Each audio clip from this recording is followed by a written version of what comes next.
سیدنا عثمان ہارونی رحمۃ اللہ تعالیٰ علیہ، یہ چونکہ خواجہ غریب نواز رحمۃ اللہ تعالیٰ علیہ کے پیر و مرشد تھے، ایک دفعہ کہیں تشریف لے جا رہے تھے تو راستے میں کچھ کھانے کا وقت آیا، جا بھی کہاں رہے تھے، یہ بھی ایک بڑا دلچسپ معاملہ ہے۔ خواجہ غریب نواز کی یاد آتی تھی آپ کے پیر و مرشد حضرت عثمان ہارونی رحمۃ اللہ تعالیٰ علیہ کو، تو اس کے لیے پھر وہ چلے، یعنی خواجہ غریب نواز کی طرف۔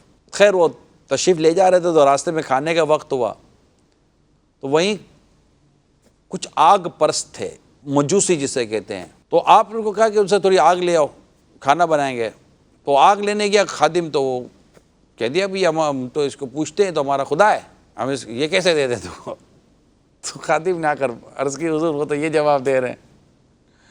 اب تشریف لے گئے، اب تشریف لے جا کے انہوں نے کہا کہ تم اس کو خدا مانتے ہو؟ کہ ہاں۔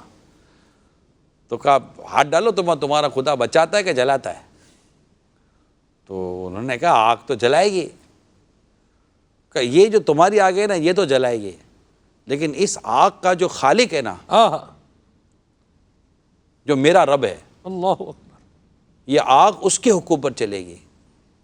یہ کہتے ہوئے آپ نے ان کا بچہ لیا اور آگ میں چلے گئے، اللہ اکبر، اللہ سے دعا کرتے ہوئے گئے کہ اس آگ کو اس طرح ٹھنڈا اور گلزار کر دے جیسے ابراہیم علیہ السلام پر کیا تھا۔ 4 ساعتیں آپ وہاں کھڑے رہے، چیخو پکار ہو گئی، وہ تو سارے چیخنے لگے کہ یہ کیا ہو گیا، بچہ بھی جل جائے گا، سب کچھ ختم ہو جائے گا۔ جب آپ باہر تشریف لاتے ہیں تو بچہ سلامت، آپ سلامت۔ مجوسی جو تھے بچے کہنے لگے تمہیں آگ نے نقصان تو نہیں پہنچایا؟ کہا میں تو اتنی دیر تک باغ میں گھومتا رہا ہوں، اللہ اللہ اللہ، آگ باغ بن گئی۔ ہاں، یہ دیکھ کر وہ جو مجوسی تھے وہ مسلمان ہو گئے۔ سبحان اللہ۔